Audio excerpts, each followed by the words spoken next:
करणार आहे. तर तेल घेतलेलं आहे, तेलामध्ये जिरे मोहरी टाकून घेतलेले आहे. आलं, लसूण, खोबरं, कोथिंबीर, कढीपत्ता, कांदा हे सगळं टाकून घेतलेलं आहे.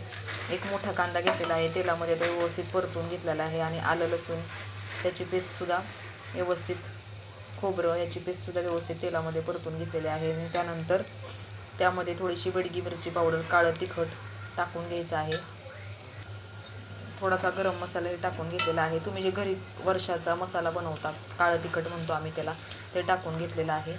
आणि कुकरला अगदी 3-4 शिट्ट्या काढून घेतलेल्या आहेत, कारण हरभरा रात्रभर भिजवून पाण्यात घेतला होता आणि त्यानंतर सकाळी त्याच्या कुकरला शिट्ट्या काढून, कारण तो अगदी गाळ होत नाही, मग तो यामध्ये टाकून घ्यायचा आहे. शकता हा हरभरा कसा आहे. आणि नंतर वरून मीठ टाकून घ्यायचं आहे. एकदम व्यवस्थित असा गाळ शिजलेला आहे.